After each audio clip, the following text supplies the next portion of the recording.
Quem é que vai falar que o que nós estamos vivendo hoje no Brasil não é exatamente uma visão profética e uma declaração, uma visão contextualizada com os dias atuais? Então, você pode, junto comigo, junto com todos, reverter o quadro e impedir que essa PL 2630 ela vá à frente. Ela é inconstitucional. Ela viola a Declaração Universal dos Direitos Humanos, ela viola a liberdade inviolável, o direito inviolável de liberdade de expressão do ser humano.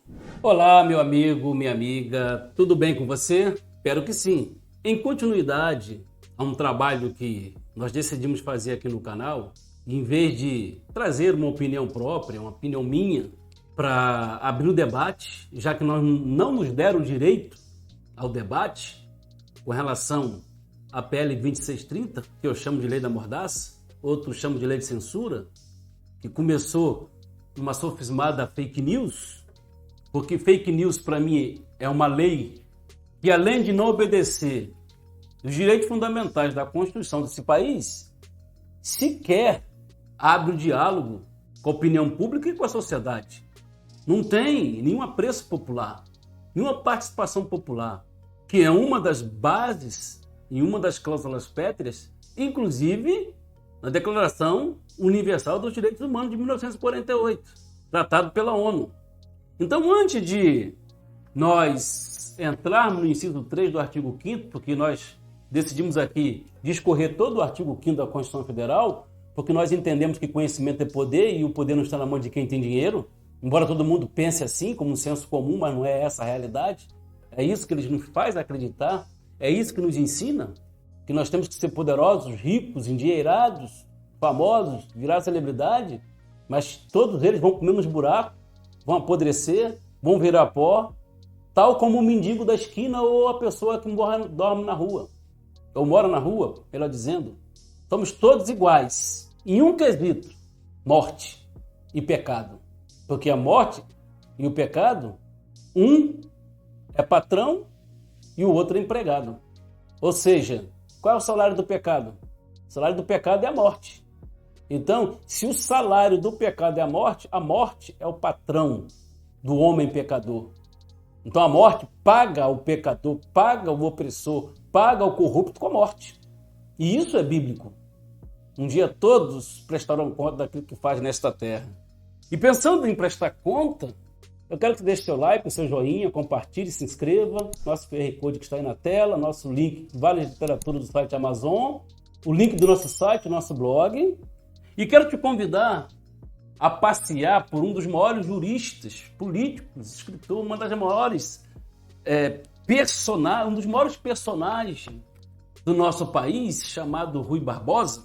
Quando a gente pega o inciso 3 e inciso 4 do artigo 5º, é bom dar uma repassada num pensamento crítico de Rui Barbosa, que tinha uma oratória extremamente culta, e quem para ler Rui Barbosa tem que ter um dicionário do lado, que a riqueza vocabulária, a riqueza gramatical, as figuras de linguagens, as conotações que ele colocava, endossando o seu pensamento, inclusive filosófico, e por não dizer sempre amparado em Deus, é dele a frase ditadura da toga. E preocupado com isso, ele deixa para nós um legado. Eu quero ler uma partezinha disso contigo, para que fique também como seu legado e seu conhecimento. E tudo isso vai estar no nosso site, no nosso blog, para você conferir. Por isso é bom compartilhar e se inscrever no nosso canal. Rui Barbosa vai afirmar algo que hoje é muito oportuno, hoje é uma triste realidade contextualizada.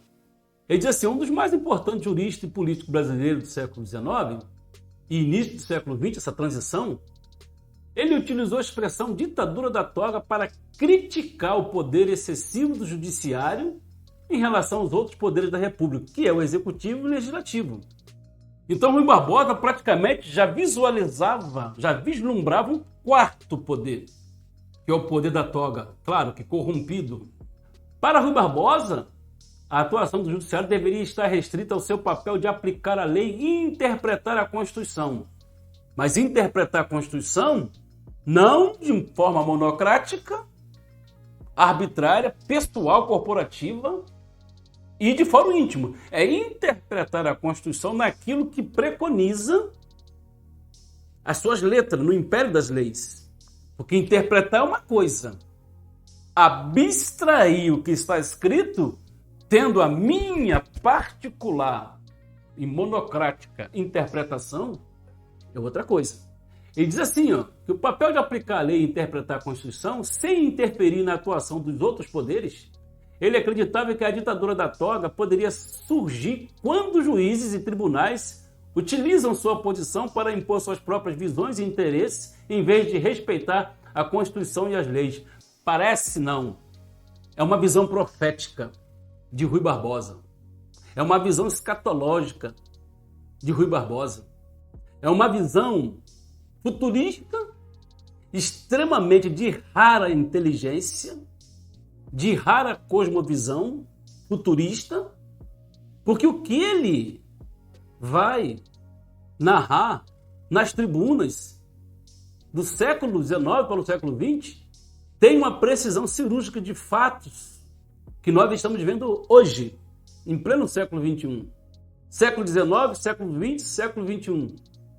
Passando-se aí 3 séculos para a gente entender a visão, o visionário Rui Barbosa e o patriota e o grande político jurídico Rui Barbosa. Quando ele vai avançar, ele vai dizer assim, Rui Barbosa também alertava para o risco de o judiciário se tornar um poder supremo e incontrolável. Ou seja, um poder supremo e incontrolável é o quarto poder. Ou seja, para um poder supremo e incontrolável, segundo a ótica de Rui Barbosa, não existe mais Congresso Nacional, não existe mais Senado Federal, não existe mais Poder Legislativo, ou melhor, Poder Judiciário, não existe mais Forças Armadas, não existe mais nada a não ser o império do medo, o terror e a corrupção de todos os poderes. É como se uma conduta de dossiês de pessoas vendidas e compradas pelo dinheiro corrompido não pudesse mais falar nada.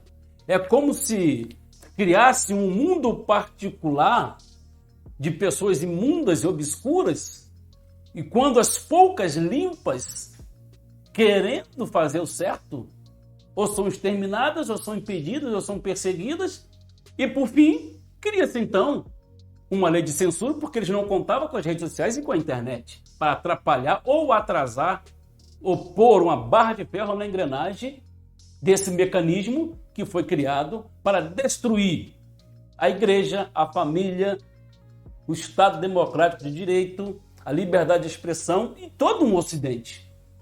Então nós estamos vivendo uma guerra do Oriente contra o Ocidente. Está claro isso? Então o Rui Barbosa ele vai dizer que esse poder, descontrolado, supremo, que ninguém poderia controlar, é praticamente um poder judiciário autocrático, é quase um poder, praticamente não, ele é um poder autocrático e que prega a divinização do homem. E aqui eu quero destacar que a forma de garantir a proteção dos direitos fundamentais do cidadão e a manutenção do Estado Democrático de Direito está na mão do judiciário. Então, esse judiciário, esse poder supremo e incontrolável, ele passa a ser um poder déspota. O que é o poder déspota? É o poder concentrado e centralizado na mão de uma única pessoa, ou pelo menos de um único grupo, que não convém aqui mencionar nomes. Então, já nessa introdução, para nós entendermos o inciso 3 e 4 do artigo 5º, que diz assim, ninguém será obrigado a fazer, ou melhor dizendo, ninguém será submetido a tortura nem a tratamento desumano ou degradante. Não existe lei de tortura maior do que caçar o seu direito de liberdade de expressão. Não tem tortura maior do que impedir você de pensar e de ser um ser pensante. Porque quando penso, logo existo. Eu não vou me cansar de dizer isso aqui. E por outro lado, inciso 4, é livre a manifestação do pensamento, sendo vedado o anonimato. Olha, se é livre a manifestação do pensamento, sendo vedado o anonimato, então nós estamos com uma versão nova de escravidão sendo anunciada no Brasil. Ou seja, seremos escravos de um sistema. Não teremos dono de engenho, não. As correntes não estarão em nossos braços, mas as correntes estarão em nossas bocas, em nossas mentes. Estão colocando uma mordaça em uma forma moderna da nova era de escravidão. Seremos escravos de um sistema opressor, que sabe que o poder está no conhecimento, que sabe que o poder não está no dinheiro que eles têm, que sabe que o poder está na liberdade de expressão que a internet e as redes sociais construíram e resgataram para o povo. Hoje, as televisões estão quebrando, as TVs abertas estão quebrando, as mídias estão quebrando, jornais estão quebrando. Perderam o Ibope, perderam a audiência. Por quê? Porque o verdadeiro jornalismo é feito por pessoas simples, pessoas que fazem valer um sacrifício de, às vezes, virarem noite, garimpando informações, confrontando ideias, compartilhando conhecimento, informações, formando opiniões e se indignando. E já que não pode mudar, eles colocam na internet, nas redes sociais, por meio das plataformas, o seu pensamento livre, que é o que eu estou fazendo aqui, que é o que você está fazendo, nos ouvindo, nos acompanhando, e que tantos outros estão da mesma forma fazendo a mesma coisa. Então, é livre a minha manifestação, é livre a sua manifestação de pensamento, sendo vedado o anonimato, vedado o anonimato. Então, além de liberdade de expressão, vedar o anonimato é segurança jurídica que a Constituição nos outorga.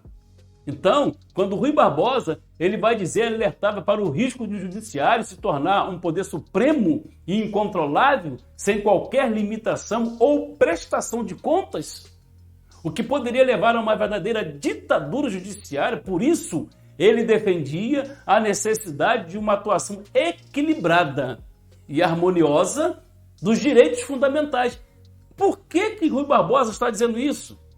Porque o Rui Barbosa era um homem que conhecia o pensamento socratiano, conhecia o pensamento grego de Aristóteles, ele conhecia a criação, a filosofia, a base filosófica do Estado, da República, da democracia. Ele conhecia o pensamento grego para a filosofia jurídica. Ele conhecia o ordenamento jurídico brasileiro e ele conhecia o sacrilégio da transição da escravidão, da abolição, das capitanias hereditárias. Ele conhecia a dificuldade que foi chegar a pelo menos poder entrar numa tribuna e falar o que ele disse. Ditadura da toga. Eu temo por isso. Então, Rui Barbosa deixou para nós um legado e nós devemos fazer uso desse legado para a gente transformar o legado do Rui Barbosa em nossa arma de defesa, ou pelo menos mais uma delas. Então, valeu, você está conosco e eu posso agora tranquilamente falar sobre ditadura da toga, porque não foi eu que disse. Eu estou só descrevendo o que o Rui Barbosa disse. E quem é que vai refutar um pensamento de Rui Barbosa? Quem é que vai falar que o que nós estamos vivendo hoje no Brasil não é exatamente uma visão profética e uma declaração, uma visão contextualizada com os dias atuais? Então, você pode, junto comigo, junto com todos, reverter o quadro e impedir que essa PL 2630 ela vá à frente. Ela é inconstitucional. Ela viola a Declaração Universal dos Direitos Humanos, ela viola a liberdade inviolável, o direito inviolável de liberdade de expressão do ser humano, independente de qual nação ele esteja. E quando a gente está falando de Organização das Nações Unidas, quando a gente está falando de Declaração Universal dos Direitos Humanos, nós estamos falando que até quem vive em países totalitários, fundamentalistas, ditatoriais, também tem o mesmo direito. Só foi cassado, mas o direito está ali para ele. Então, continue conosco, fique conosco, deixe seu joinha. Espero que você esteja gostando. Não estamos falando nada de nós mesmos. Só queremos trazer em memória o que já existe.